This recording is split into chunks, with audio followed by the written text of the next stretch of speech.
नमस्कार, मी अनुश्री करंदीकर. नम्मा होमिओपॅथी आरोग्य संजीवनी या विशेष कार्यक्रमात तुमचं सगळ्यांचं अगदी मनापासून स्वागत.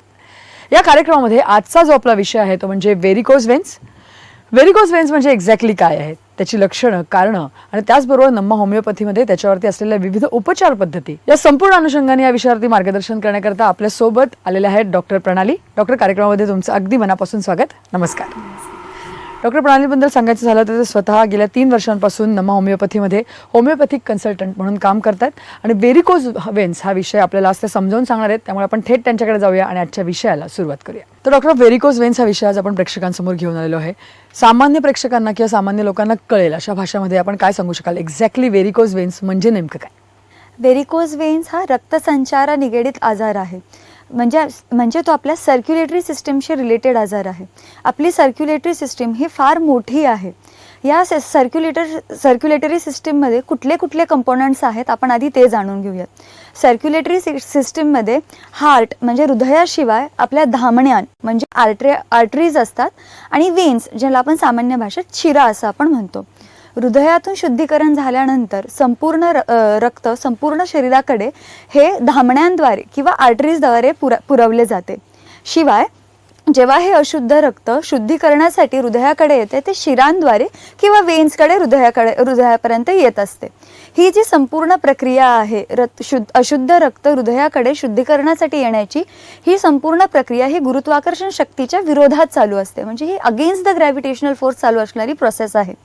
ही प्रोसेस सुरळीत व्हावी यासाठी शिरांमध्ये वाल्व्सचा समावेश असतो. या असतात नॉन रिटर्निंग वाल्व्स, जेणेकरून हे रक्तसंचार हा व्यवस्थित व्हावा आणि रक्त हे परत खाली येऊ नये याच्यासाठी ह्या वाल्व्सचा समावेश असतो. अनेक कारणांमुळे ह्या वाल्व्स वीक व्हायला लागतात आणि वाल्व्सची जी आहे तिथे डिफॉर्मिटी व्हायला सुरुवात होते आणि रक्त त्याच ठिकाणी साकाळायला सुरुवात होते. याच्यामुळे पायावर, शरीराच्या खालच्या भागांवर आपल्याला हिरव्या निळसर शिरा दिसायला सुरुवात होते. यालाच आपण सामान्य भाषेत व्हेरिकोज वेन्स असं म्हणतो. कित्येकदा लोकांना व्हेरिकोज वेन्सच्या लक्षणांची जाणीवही होत नाही, कारण की याचा त्रास हा मोस्टली पेनलेस असतो आणि त्यामुळे बरेच लोकांना या त्रासाची माहितीही इतकी नाही आहे.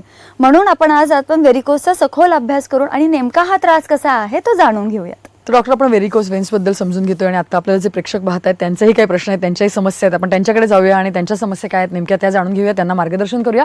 आपल्यासोबत आता एक कॉलर जोडले गेलेले आहेत. बोला, काय समस्या आहे तुमची? नमस्ते, माझं नाव प्रकाश आहे. माझं वय 55 आहे. माझं 8 तास उभं राहून काम असतं. त्याच्यामुळे मला व्हेरिकोज वेन्स झाला, त्याच्यानंतर अल्सर पण झाला. त्याच्यानंतर आता 1 वर्षापूर्वी त्याचं ऑपरेशन पण झालं. ऑपरेशन झाल्यानंतर 6 महिने मला बरं वाटलं. आता परत 5 महिने झाले, 4-5 महिने झालेत, परत ते ओपन झालेलं आहे अल्सर. आता परत ज्या ठिकाणी मी गेलो त्या ठिकाणी मला सांगितलं की आता परत त्याला ऑपरेशन करावं लागेल त्या अल्सरला. तर आता मला असं टेन्शन आलं की आता एकदा ऑपरेशन करून पण आता काही फायदा झालेला नाहीये. परत अल्सर झालेला. आता त्याच्यावर आपल्याकडे काही उपचार पद्धती आहेत का, आणि असेल तर मग काय आपण काय सुचवू शकाल? नक्कीच. तर डॉक्टर ते जसं म्हणतायत तसं की वारंवार त्यांना वाटतं सर्जरीज आता करायला लागते आणि एकूणच तो प्रकार वाढत चाललाय, मला वाटतं कॉम्प्लिकेट होत चाललाय. काय त्यांना आपण मार्गदर्शन करू शकतो? नक्कीच. जसं की मी आत्ता बोलले की व्हेरिकोज वेन्सच्या सर्जरीमध्ये आपल्याला तात्पुरता आराम मिळतो, कारण की आपण जी आत्ता दिसतीये जखम त्याला आपण रिपेअर करू शकतो. पण जे इतर ठिकाणीचे जे वाल्व्स आहेत ते सर्जिकली रिपेअर नाही होते, ज्याचं डिफॉर्मिटी आपल्याला दिसतही नाही. कित्येक वेळा ते आतून त्रास हा सुरू झालेला असतो आणि तो डायरेक्ट तुम्हाला अल्सर झाल्यानंतर दिसतो. जसं की आपल्याला आत्ता तुम्ही जसं सांगितलं मला कॉलवर की तुमचंही तेच झालं असणार आहे की तुमची सर्जिकली तो जो होता तो अल्सर व्यवस्थित झालाय, पण जी आतली जी रक्तसंचार सिस्टीम होती ती फॉल्ट होताच तो तसा, आणि आता ती दुसऱ्या ठिकाणी सुरू झाली आहे. नक्कीच आपण नम्मा होमिओपॅथीमध्ये जर तुम्ही याल तर आपण व्यवस्थित तुमच्या केसची आपण स्टडी करूयात. त्याच्या मागचं नेमकं मूळ कारण काय आहे ते जाणून तुमचा आजार हा मुळापासून कसा बरा होईल याचा नक्की प्रयत्न करूयात. आम्ही नम्मा होमिओपॅथीमध्ये नॉन सर्जिकली अल्सरचे केसेस कसे हँडल होतात हे आम्ही प्रयत्न करत असतो. शिवाय आपल्या औषधांमध्ये कुठल्याही प्रकारचा केमिकल्स किंवा स्टेरॉइडचा उपयोग नसतो, त्यामुळे ह्या औषधांचा कुठलाही साईड इफेक्टही होत नाही. म्हणून तुमचा जो आजार आहे आपण संपूर्णपणे बरा होऊन आणि हा परत उद्भवू नये याची नक्कीच काळजी घेऊयात. नक्की, जसं तुम्ही म्हणालात तसं की सामान्य भाषेत लोकांना कळलं असं आपण समजावून सांगितलेलं आहे की नेमके त्या दिसतात कशा प्रकारे व्हेरिकोज वेन्स. तर त्या अनुषंगाने मला तुम्हाला विचारायचं आहे की आता व्हेरिकोज वेन्स ज्या माणसांना दिसतात किंवा येतात, दिसायला लागतात, त्याच्या मागची नेमकी कारणं काय असू शकतात, त्याविषयी काय सांगाल? व्हेरिकोज वेन्स हा जसं आता मी सांगितलं की हिरव्या आणि निळसर दिसणाऱ्या या वळणाच्या शिरा आहेत, ज्या संपूर्ण शरीराच्या खालच्या भागात दिसू लागतात. ह्या पायांवर, पोठऱ्यांवर तुम्हाला कुठेही ह्या दिसू शकतात. याच्या मागचं कारण अनेक कारणं आहेत, पण प्रामुख्याने दिसणारं कारण म्हणजे लठ्ठपणा. अतिरिक्त काळ एका ठिकाणी बसून राहिल्यामुळे, डाएटरी हॅबिट्स, शरीराला व्यायामाचा अभाव या कारणांमुळे रक्तप्रवाह हा व्यवस्थित होत नाही आणि शिरांवर जास्त ताण येतो ब्लड फ्लो व्यवस्थित होण्यासाठी आणि ती झडप वीक होत जाते. त्यामुळे लठ्ठपणा हा व्हेरिकोज वेन्ससाठी प्रमुख कारण होऊ शकतं. याच्या व्यतिरिक्त स्त्रियांमध्ये व्हेरिकोज वेन्सचा त्रास हा आपल्याला जास्त जाणवून येतं. याच्या मागचं कारण म्हणजे गरोदरपणामध्ये होणारा वेट गेन आणि त्याच्यानंतर तो परत चेंज होणारा किंवा जो फ्लक्च्युएशन असतं वेटमध्ये, त्यामुळे व्हेरिकोज वेन्स होऊ शकतात. शिवाय आहारात आयर्न, कॅल्शियम असे मल्टीव्हिटॅमिन्सची कमतरता असल्यामुळेही रक्तसंचारा रिलेटेड त्रास होऊ शकतात आणि व्हेरिकोजचा त्रास आपल्याला स्त्रियांमध्ये दिसून येतो. स्त्रियांमध्ये अतिरिक्त काळ उभं राहण्याची सवय असते, जसं की स्वयंपाकासाठी म्हणा, सलग 2-2, 3-3 तास एका ठिकाणी उभं राहिलं जातं. किंवा कित्येक वेळा असं होतं की ज्या स्त्रिया शिलाई काम करत असतात, ज्या कंटिन्यू एका ठिकाणी बसून असतात, यांच्यामध्येही आपल्याला व्हेरिकोज वेन्सचा त्रास दिसून येऊ शकतो. शिवाय आजकालची आपली जी लाईफस्टाईल झाली आहे की तिथे आपल्याला हाय हील्स हे घालावे लागतात डे टू डे लाईफमध्ये, त्यामुळे सुद्धा रक्तप्रवाह हा व्यवस्थित न होता तिथेही व्हेरिकोज वेन्सच्या त्रासाची आपल्याला सुरुवात पाहता येते. याच्याशिवाय आणखीन व्हेरिकोज वेन्सचं कारण म्हणजे धूम्रपान. सिगरेट स्मोकिंगमुळे किंवा अतिरिक्त काळ धूम्रपान केल्यामुळे जे आपल्या शिरा आहेत त्या ताठ व्हायला सुरुवात होतात किंवा तिथे स्टिफनेस यायला सुरुवात होते आणि तिथे या वाल्व्समध्ये परत डिफॉर्मिटी किंवा वीकनेस यायला सुरुवात होऊन तिथेही व्हेरिकोज वेन्सचा त्रास होऊ शकतो. या व्यतिरिक्त अतिरिक्त काळ एका ठिकाणी उभं राहण्याचं जे मी कारण स्त्रियांमध्ये सांगितलं, तेच कारण आपण पुरुषांमध्येही पाहू शकतो. जसे की पुलिसमॅन झाले किंवा कोणी हे जे जास्त वेळ एका ठिकाणी उभं राहून, शिक्षक झाले ज्यांना जास्त वेळ उभं राहून काम करावं लागतं, त्या ठिकाणी वेन्सला खूप जास्त प्रेशर असतं ब्लड फ्लो व्यवस्थित होण्यासाठी आणि तिथे वाल्व्स किंवा त्यांच्या झडपांवर खूप प्रेशर यायला सुरुवात होते. या कारणामुळे सुद्धा व्हेरिकोज वेन्सचा त्रास होऊ शकतो. हा त्रास कित्येकदा पेनलेस असतो की तुम्हाला शिरा दिसायला सुरुवात झाली असते, हिरव्या निळ्या शिरा दिसत आहेत, पण आपण कित्येक वेळेचं लक्ष देत नाही की झालं असेल काही कारणांमुळे किंवा ते असंच असेल. पण हा त्रास कालांतराने हा बळावून जाऊ शकतो आणि याचं गंभीर स्वरूप डीप वेन थ्रोम्बोसिस किंवा डीव्हीटी किंवा व्हेरिकोज अल्सर या प्रकारातही होऊ शकतं. नक्की. आपण जसं बघितलं तसं की विविध कारणं तुम्ही सांगितली जेणेकरून व्हेरिकोज वेन्स होऊ शकतात, परंतु कारणं बऱ्याच वेळा ही अनफॉर्च्युनेट सुद्धा आहेत. कारण जसं तुम्ही म्हणालात तसं की आता जर उभं राहूनच काम करायचं तर त्याला पर्याय नाही. पण मग या व्हेरिकोज वेन्स जेव्हा दिसायला लागतात किंवा त्याचं पेन सुरू होतं, त्याची काही ग्रेडेशन असते का किंवा काही स्टेजेस असतात का जेणेकरून आपल्याला लक्ष येतं की हा आजार वाढत चाललाय किंवा गांभीर्याकडे चाललाय? नक्कीच. व्हेरिकोज वेन्स व्यवस्थित समजून घेण्यासाठी आणि तो त्रास नेमका कुठल्या स्टेजमध्ये आहे हेच आपल्याला मेन गाईडलाईन म्हणून काम करतं की आपल्याला ट्रीटमेंट किती लवकरात लवकर स्टार्ट करण्याची गरज आहे. जसे की पहिली स्टेज जी आहे ती असते स्पायडर वेन स्टेज. या स्टेजमध्ये कातणीच्या जाळ्यासारख्या बारीक हिरव्या अशा रेषा आपल्याला संपूर्ण शरीराच्या खालच्या भागात दिसू लागतात. या स्टेजमध्ये कित्येक वेळेस कोणाला काही सायन्स अँड सिम्पटम्स जाणूनही येत नाही की पाय कधी दुखत नाही किंवा असे काही लक्षणं फारशी दिसत नाही, पण हा त्रास पुढच्या स्टेजवरही जाऊ शकतो. म्हणून तुम्हाला जरी कुठे शिरांवर असं शरीरावर शिरा दिसत असतील तर योग्य वेळेस लवकरात लवकर डॉक्टरांचा सल्ला घेणं गरजेचं आहे. जसा हा झाला आपला पहिला स्टेज. जी दुसरी स्टेज आहे याला आपण स्टेज 2 ऑफ व्हेरिकोज वेन समजून घेण्यासाठी, जेव्हा रक्त हे अतिरिक्त काळासाठी साखळायला सुरुवात होऊन जाते आणि जेव्हा आपल्या शरीराच्या खालच्या भागातल्या ज्या 2 मेन वेन्स आहेत जसे ग्रेट सफॅनस वेन किंवा पॉप्लिटेल वेन आपण ज्याला म्हणतो, जेव्हा या शिरांमध्ये रक्तांची साखळणं जास्त सुरू होऊन जाते तेव्हा ती शीर फुगून येते आणि आपण जेव्हा हात फिरवू तेव्हा ती जाणवू पण लागते. तर ह्याला आपण second stage of varicose veins म्हणू शकतो. या स्टेजमध्ये लक्षणांची सुरुवात होऊन जाते. लक्षणं काय असणार आहेत की पायांना अचानक जडत्व जाणून येणे, पायांना मुंग्या येणे, पायात अचानक क्रॅम्प्स किंवा अचानक कळ येणे, रात्रीच्या वेळेस अचानक पाय दुखून येणे, अतिरिक्त काळ जर उभा राहिला तर आपलं पाय ओढले जात आहेत असं जाणवून येणे, हे सगळी लक्षणं आपल्या सेकंड स्टेजमध्ये जाणवून येतात. हे झालं आपलं second stage of varicose veins. आता थर्ड स्टेज जो आहे हा थोडासा कॉम्प्लिकेटेड स्टेज आहे आणि कन्फ्युजन पण होऊ शकतं या स्टेजमध्ये जाणून घेण्यासाठी, कारण की या स्टेजमध्ये रक्त अतिरिक्त काळ साचल्यामुळे त्वचेवर काळसरपणा यायला सुरुवात होते आणि त्वचा काळी पडून त्वचेला कोरडेपणा येऊन तो खाज यायला सुरुवात होते. हा इतर स्किन डिझिजेससोबत सुद्धा कित्येकदा कन्फ्युजन होऊ शकतं की कारण की स्किन कोरडी पडलेली आहे, स्किनला खाज येते, हे तर आपल्याला असं वाटतं काहीतरी स्किन इन्फेक्शन आहे, पण हा सुद्धा व्हेरिकोज वेन्सचा एक प्रकार आहे आणि याला आपण व्हेरिकोज एक्झिमा असं म्हणतो. जसं मी आत्ता सांगितलं की व्हेरिकोज एक्झिमामध्ये जेव्हा त्वचा काळी पडू लागते आणि त्वचा कोरडी पडू लागते तर कितीदा ते कन्फ्युजन होऊन जातं की कुठला स्किनचा आजार तर नाही आहे.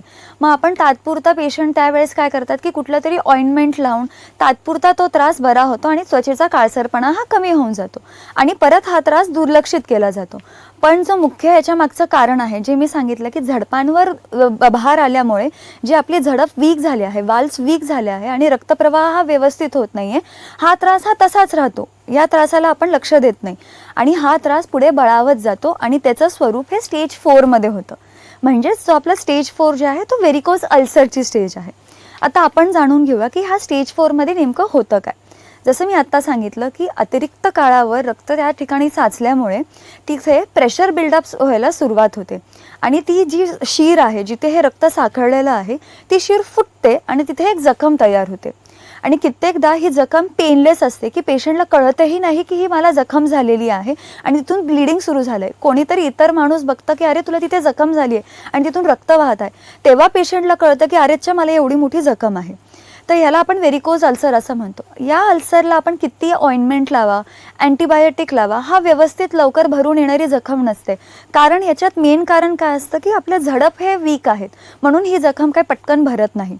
शिवाय याच्यात अजून एक धोका असतो की जर रुग्णाला याच्यासोबत कोमॉर्बिडिटीज असतील जसे की डायबिटीज, हायपरटेन्शन असे कुठलाही आजार जर आधीपासूनच असेल तो हा व्हेरिकोज अल्सर हील व्हायला किंवा तो बरा व्हायला अजून काळ घेऊ शकतो की त्याला तुम्ही कितीही अँटीबायोटिक्स घ्या, कितीही तुम्ही ड्रेसिंग करा, तो पटकन हा भरून येत नाही. तर आपल्या नम्मा होमिओपॅथीमध्ये आपण अशा प्रकारची औषधं देतो की जेणेकरून ही झडपांची जी वीकनेस आहे, जेणेकरून ते ब्लड फ्लो हे व्यवस्थित व्हायला पाहिजे अशी औषधं देण्यात येतात आणि ती जखम लवकरात लवकर कशी भरेल याच्यासाठी आपण तिथे औषधं देऊ शकतो. आता हे झाले स्टेज 4. कित्येकदा ही जखम होत नाही पण तिथे रक्ताच्या गाठी किंवा गुठळ्या व्हायला सुरुवात होते आणि ही रक्ताची गुठळी इतर आपल्या सर्क्युलेशन सोबत जेव्हा ती ट्रॅव्हल करू शकते तर त्याच्यामुळे आपल्याला अक्यूट इमर्जन्सीज पण येऊ शकतात. जसे की पहिलं त्याला आपण त्या रक्ताच्या गुठळीला आपण इंग्लिशमध्ये किंवा मेडिकल टर्ममध्ये आपण डीप वेन थ्रोम्बोसिस असं म्हणतो. जेव्हा ही रक्ताची गुठळी हृदयाकडे जाते तर आपल्याला कार्डियक अरेस्ट किंवा मायोकार्डियल इन्फार्क्ट अशा कॉम्प्लिकेशन्सची भीती असू शकते किंवा ही गुठळी जर तुमच्या मेंदूपर्यंत गेली तर अचानक स्ट्रोक येण्याच्या पण शक्यता होऊ शकतो आणि जर ही गुठळी तुमच्या फुफ्फुसांपर्यंत किंवा तुमच्या लंग्सपर्यंत गेली तर तिकडे तुम्हाला पल्मोनरी एम्बोलिझम सारखी अक्यूट इमर्जन्सी येऊ शकते. हे व्हेरिकोज वेन्सची लक्षणं आहेत. म्हणून वेळेत आपण ट्रीटमेंट घेऊन हे वाल्व्स कसे रिपेअर होतील आणि ब्लड फ्लो हा कसा रिस्टोर होईल, व्यवस्थित रिस्टोर होईल अशी आपण ट्रीटमेंट घेण्याची गरज आहे. डॉक्टर पुढचे कॉलर आपल्याबरोबर जोडले गेलेले आहेत. बोला. नमस्कार. नमस्ते डॉक्टर, माझं नाव पूजा यादव आहे आणि लास्ट 4-5 वर्षापासून माझ्या पायांना हिरवी हिरवी नसं दिसायला लागली होती. तेव्हा तर काही प्रॉब्लेम नव्हता तर मी पण अवॉइड केले आणि त्याच्यानंतर आता 6-8 महिन्यापासून त्याच्यावरती खाज पण यायला लागली आणि नसांची सूज पण वाढली आहे. तर त्याच्याकरता मी दाखवले होते डॉक्टरना, त्यांनी मला ऑइंटमेंट वगैरे दिले होते आणि त्याच्याने थोडाफार आराम पडला. पण मला आता प्रोग्राम बघतानाच असं वाटलं की हे व्हेरिकोज प्रकार होऊ शकते. तर त्याच्याकरता नमा होमिओपॅथीकडे काही सोल्युशन अवेलेबल आहे तर त्याची माहिती द्या प्लीज. नक्कीच पूजा, मला वाटतं त्यांचा प्रश्न कळला आपल्याला. डॉक्टर काय सांगाल त्यांना? जसं त्यांनी आपल्याला सांगितलं आहे की हा त्यांना तुम्हाला व्हेरिकोज वेन्सची सुरुवात झालेली होती. जसं तुम्ही मागे सांगितलं की तुम्हाला हिरव्या निळ्या शिरांची दिसायला सुरुवात झालेली, तर हा व्हेरिकोज वेन्सचाच त्रास आहे आणि तो सध्या स्टेज 3 मध्ये, म्हणजे जसं मी आधी सांगितलं की हा व्हेरिकोज एक्झिमामध्ये गेलेला आहे. ऑइंटमेंटने तुमची फक्त त्वचेची काळसरपणा जी आहे तो तात्पुरता हा बरा झाला असेल, पण आता गरज आहे की तुमची सर्क्युलेटरी जो पॉवर आहे जी कमी झाली आणि ज्याच्यामुळे हा व्हेरिकोजचा त्रास तयार झालेला आहे तो त्रास मुळापासून नीट करणं होणं तितकंच गरजेचं आहे. तुम्ही नक्कीच आमच्या कुठल्याही शाखेला व्हिजिट द्या. मग आपण तुमच्या केसला व्यवस्थित स्टडी करून त्याच्यानुसार नेमकं कारण काय आहे याचा सखोल अभ्यास करून त्याला आपण नक्कीच ट्रीटमेंट देऊयात आणि हा आजार पुढच्या स्टेजला किंवा कॉम्प्लिकेशनच्या स्टेजपासून जाण्यापासून थांबून याच स्टेजला थांबून तुमचा आजार संपूर्णपणे बरे करण्याचा आपण प्रयत्न करू.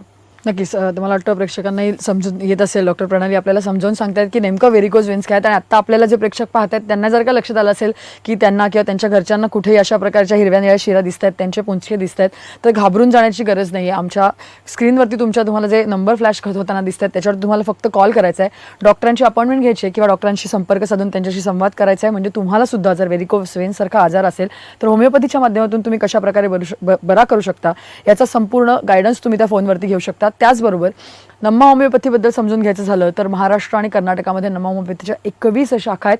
महाराष्ट्राबद्दल बोलायचं झालं तर महाराष्ट्रातच नम्मा होमिओपॅथीच्या 10 ठिकाणी शाखा आहेत. मुंबईमध्ये दादर येथे, त्यानंतर ठाणे, पुणे, नाशिक, औरंगाबाद, सोलापूर, नागपूर, कोल्हापूर, अकोला आणि नांदेड या सर्वत्र ठिकाणी नम्मा होमिओपॅथीच्या शाखा आहेत. तिथे तज्ज्ञ डॉक्टरांच्या टीम्स अवेलेबल आहेत. त्यामुळे तुम्हाला सुद्धा व्हेरिकोज वेन्सचा त्रास होत असेल, तुम्ही अनेक ठिकाणी ट्रीटमेंट घेऊन चुकला असाल आणि तरी सुद्धा फरक पडलेला नसेल किंवा आत्ताच नव्याने तुम्हाला त्रास सुरू झाला असेल तर तुम्ही तातडीने नंबरवरती फोन करू शकता, डॉक्टरांना भेटू शकता. वेगवेगळ्या शाखांमध्ये अनेक डॉक्टर्स आहेत आणि तुम्ही सुद्धा होमिओपॅथीच्या माध्यमातून तुमचा आजार नक्की बरा करू शकता. आणि जसं आपण म्हटलं जसं की सगळ्यात महत्त्वाचा भाग असतो या सगळ्यामध्ये तो म्हणजे ट्रीटमेंटचा. तर आपण मॉडर्न सायन्सची ट्रीटमेंट बघितल्या, परंतु आता सगळ्यात प्रामुख्याने महत्त्वाचं म्हणजे होमिओपॅथीची ट्रीटमेंट आणि तेही नम्मा होमिओपॅथीमध्ये. तर नम्मा होमिओपॅथीमध्ये नेमकं व्हेरिकोज वेन्सवरती आपण कशाप्रकारे उपचार करतो. वेगवेगळ्या प्रकारचे पेशंट्स आपल्याकडे येत असतात व्हेरिकोज वेन्सचे, तर त्यांना एक कस्टमाइज किंवा इंडिव्हिज्युअलिस्टिक अप्रोचनी होलिस्टिक ट्रीटमेंट आपण कशी देतो. जसं की आता आपण पाहिलं की व्हेरिकोज वेन्सचे अनेक स्टेजेसमध्ये पेशंट आपल्याकडे येतात आणि त्याचे कारणंही त्याच्या मागे फार वेगळी असतात. म्हणून त्याच्यासाठी हे औषधही त्या पेशंटनुसार हे वेगळं असणं तितकंच गरजेचं आहे. म्हणून होमिओपॅथी जी सिस्टीम आहे ही एक इंडिव्हिज्युअलायझेशनच्या कन्सेप्टवर बेस्ड ही सिस्टीम आहे.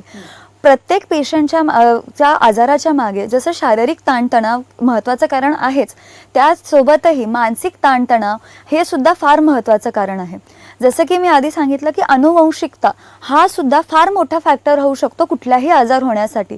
मग कित्येकदा असं होतं की आईवडिलांमध्ये किंवा आजी आजोबांमध्ये तुमच्या जवळच्या नातेवाईकांमध्ये कोणाला तरी व्हेरिकोजचा त्रास होता म्हणून तो आत्ता तुम्हाला व्हेरिकोज वेन्सचा त्रास होतोय.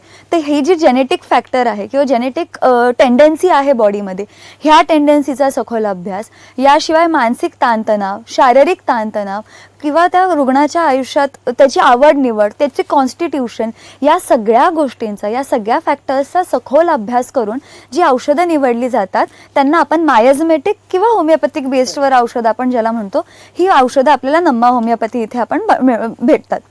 याच्याशिवाय जी आहे इम्युनोजेनिक म्हणजे काय, कुठलाही आजार हा संपूर्णपणे तेव्हाच बरा होऊ शकतो जेव्हा आपली इम्युनिटी किंवा आपली रोगप्रतिकारक शक्ती त्या आजाराला तितक्याच खणखरपणे किंवा तितक्याच ताकदीने त्या आजाराला सामोरे जाऊ शकते, डिफेन्स बॅक किंवा फाईट बॅक करू शकते. आणि आजकाल आपण जशी लाईफस्टाईल पाहत आहोत, सगळ्या गोष्टी लाईफस्टाईल, खाद्य संस्कृती ही सगळी बदलत चालल्यामुळे इम्युनिटी ही खूप वीक होत चालली आहे आजकाल. जो आजार व्हेरिकोजचा आधी 40च्या काळात आपल्याला दिसून यायचा, पण तो आता यंग एज ग्रुपमध्ये सुद्धा हा व्हेरिकोजचा त्रास सुरू झाला आहे. याचं कारण काय आहे की इम्युनिटी फार वीक होत चालली आहे आजकाल. तर नम्मा होमिओपॅथीमध्ये आपण अशी इम्युनोजेनिक मेडिसिन जेणेकरून इम्युनिटी बिल्डअप होईल आणि अशा आजारांचा प्रोग्रेस न होता आजार त्याच स्टेजला थांबून आणि आजार लवकरात लवकर संपूर्णपणे कसा बरा होईल याची आपण नक्कीच दक्षता घेऊ शकतो. नक्की. आणि जसं आपण डॉक्टर आता म्हणतोय की आपण नम्मा होमिओपॅथीमध्ये अशा प्रकारे ट्रीटमेंट देतो की होमिओपॅथीच्या माध्यमातून ह्या सगळ्या ट्रीटमेंट ज्या सेफ आहेत, ज्याला साईड इफेक्ट नाही. परंतु मग प्रेक्षकांचा पुढचा प्रश्न असतो किंवा पेशंटला पुढचा प्रश्न जो पडतो तो म्हणजे माझा हा आजार कायमस्वरूपी बरा होईल का. तर व्हेरिकोज वेन्सच्या बाबतीत हे शक्य? हो, नक्कीच. आता अजून एक कन्सेप्ट जी महत्त्वाची आहे ते म्हणजे आजाराचं स्वरूप बदलत्या काळानुसार हा बदलत चालला आहे. जसं की सांगितलं की व्हेरिकोज वेन्सच्या त्रासात आपण मॉडर्न सायन्समध्ये बघतो तर काही फारसे उपाय आपल्याला दिसत नाहीत की वाल्व्सचे फक्त रिपेअर होते. पण हा त्रास पुन्हा होऊ नये त्याच्यासाठी फार महत्त्वाचं काय आहे की ते वाल्व्स पूर्णपणे बरे झाले पाहिजे. जेव्हा ते वाल्व्स पूर्णपणे बरे होतील तेव्हा सर्क्युलेशन तुमचं रिएस्टॅब्लिश होऊन हा त्रास परत होणार नाही. तर आता आपलं जे औषध आहे हे 6th जनरेशन पद्धतीचं औषध आहे की ते त्या लेवलला जाऊन की तुमच्या वाल्व्सची स्ट्रेंथ वाढवण्यासाठी आणि ब्लड सर्क्युलेशन परत रिस्टोअर होण्यासाठी आणि जी त्रास आत्ता दिसतोय, ज्या शिरांवर तुम्हाला त्रास होतोय त्याच्यासोबत इतरही ज्या तुमच्या शिरा आहेत ज्यांच्यावर तुम्हाला आत्ता मे बी लक्षणं नाही दिसत आहेत, ते आत्ता तितक्या सुजल्याही नाही आहेत, पण तिथे त्रासाची सुरुवात झालेली आहे, ती पण स्टेज तिकडेच थांबून हा त्रास आपण तिथल्या तिथेच थांबून आणि परत दुसरीकडे हा त्रास उद्भवू नये याची आपण काळजी घेऊ शकतो. आणि एकदा जर तो वाल्व परत रिपेअर झाला तर तो परत तसा त्रास उद्भवू नये म्हणून त्याच्यासाठी पण आपण औषधं देऊ शकतो. नक्कीच डॉक्टर, म्हणजे आपण जसं सुरुवातीला म्हणलं होतं तसं की विषय छोटासा जरी असला किंवा हा आजार जरी असं दिसताना जरी असं वाटलं असलं की अगदी छोटासा आहे तरी पण गंभीर स्वरूप धारण करू शकतो. त्यामुळे मला वाटतं योग्य वेळेला याच्यावर उपचार करणंच गरजेचं आहे. आणि प्रेक्षक तुम्ही सुद्धा हे समजून घेणं गरजेचं आहे की व्हेरिकोज वेन्स हे दुर्लक्ष करण्यासारखं नाही आहे, त्याचं गंभीर स्वरूप धारण करता येण्यासारखं आहे. त्याच्यामुळे तुमच्यावरती ही वेळ येऊ नये याकरता मात्र तुम्हाला वेळीच लक्ष देणं गरजेचं आहे. होमिओपॅथीच्या माध्यमातून नमा होमिओपॅथीमध्ये तुम्ही जर का आलात तर हा आजार संपूर्णपणे बरा होऊ शकतो आणि डॉक्टरांनी सांगितलं तसं तुम्ही एक चांगलं आयुष्य जगू शकता. त्यामुळे लवकरात लवकर तुम्ही जे स्क्रीनवरती नंबर फ्लॅश होतात त्याच्यावरती फोन करा, डॉक्टरांची अपॉइंटमेंट घ्या, डॉक्टरांना भेटा, आपला आजार समजावून सांगा आणि त्यांच्याकडनं लाईन ऑफ ट्रीटमेंट समजून घ्या आणि एक चांगल्या आयुष्याला तुम्ही सुरुवात करू शकता. त्याचबरोबर मी तुम्हाला पुन्हा एकदा सांगू इच्छिते की महाराष्ट्र आणि कर्नाटकात मिळून नमा होमिओपॅथीचे 21 ठिकाणी शाखा आहेत. त्यामुळे तुम्हाला घाबरायची गरज नाही. तुम्ही आता हा शो कुठूनही बघत असाल तर तुम्ही नमा होमिओपॅथीपर्यंत पोहोचू शकता. महाराष्ट्रामध्येच 10 ठिकाणी नमा होमिओपॅथीच्या शाखा आहेत. जर का महाराष्ट्रात म्हणायचं झालं तर मुंबईमध्ये दादर येथे, त्याचबरोबर ठाणे, पुणे, औरंगाबाद, नाशिक, सोलापूर, कोल्हापूर, नागपूर, अकोला आणि नांदेड अशा प्रकारे सर्वत्र नमा होमिओपॅथीच्या शाखा आहेत. तिथे तज्ज्ञ डॉक्टरांच्या टीम्स आहेत. त्याच्यामुळे तुम्ही लवकरात लवकर त्यांच्याशी संपर्क साधू शकता आणि सगळे आपले आजार नक्कीच होमिओपॅथीच्या माध्यमातून सेफली दुरुस्त देखील करू शकता. तर डॉक्टर, तुम्ही आज इथे आलात आणि या सगळ्या संपूर्ण विषयावरती एवढं छान मार्गदर्शन आमच्या प्रेक्षकांना केलं त्याबद्दल धन्यवाद. तर या विषयासह नमा होमिओपॅथी आरोग्य संजीवनी या विशेष कार्यक्रमामध्ये आता आम्ही इथेच थांबतोय. नमस्कार. पुण्यालाच राहणारे रोहित दत्तात्रय रावळ यांना व्हेरिकोवेन्सचा वेदनादायी त्रास होता. सिक्युरिटी गार्ड म्हणून काम करताना त्यांना 8 तास उभं राहावं लागायचं, त्यामुळे त्रास व्हायचा. पण नमा होमिओपॅथी मधल्या 1.5 वर्षांच्या उपचारादरम्यान त्यांच्या पायाच्या जखमा पूर्ण बऱ्या झाल्या आहेत. 68 वर्षांचे गजानन गारदी यांनाही व्हेरिकोज वेन्सचा त्रास होता. पायाला सूज यायची, गोळे यायचे, पायाच्या शिरा लालसर, निळसर, काळसर पडल्या होत्या. या आजारामुळे त्यांना चालता येईनासं झालं. नमा होमिओपॅथीमध्ये उपचार सुरू केल्यानंतर वर्षभरात त्यांची व्हेरिकोज वेन्सच्या त्रासातून सुटका झाली. नमा होमिओपॅथी आरोग्य संजीवनी.